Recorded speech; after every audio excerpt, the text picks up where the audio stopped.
Mga awit 112, 1 hanggang 10. Sa bersyon ng Ang Biblia, 2001. Ang kaligayahan ng isang mabuting tao. Purihin ang Panginoon.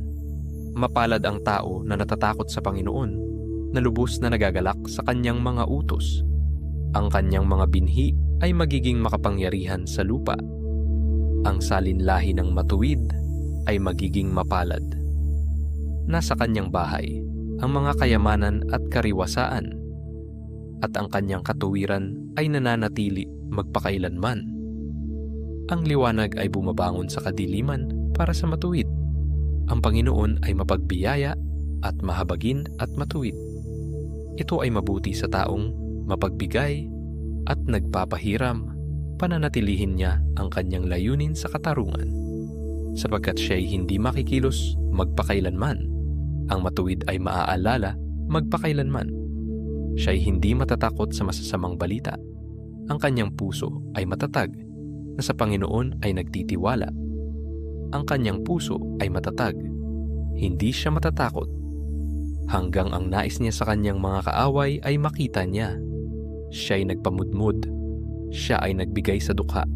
Ang kanyang katuwiran ay nananatili magpakailanman. Ang kanyang sungay ay mataas sa karangalan. Makikita ito ng masama at magagalit. Pagngangalitin niya ang kanyang mga ngipin, at matutunaw ang nasa ng masama ay mapapahamak.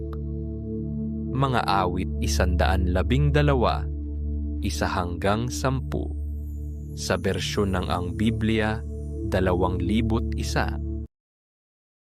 Mga awit 112, 1 hanggang 10. Sa bersyon ng Ang Biblia, 2001. Ang kaligayahan ng isang mabuting tao. Purihin ang Panginoon. Mapalad ang tao na natatakot sa Panginoon, na lubos na nagagalak sa kanyang mga utos. Ang kanyang mga binhi ay magiging makapangyarihan sa lupa. Ang salinlahi ng matuwid ay magiging mapalad. Nasa kanyang bahay ang mga kayamanan at kariwasaan, at ang kanyang katuwiran ay nananatili magpakailanman. Ang liwanag ay bumabangon sa kadiliman para sa matuwid. Ang Panginoon ay mapagbiyaya at mahabagin at matuwid. Ito ay mabuti sa taong mapagbigay at nagpapahiram.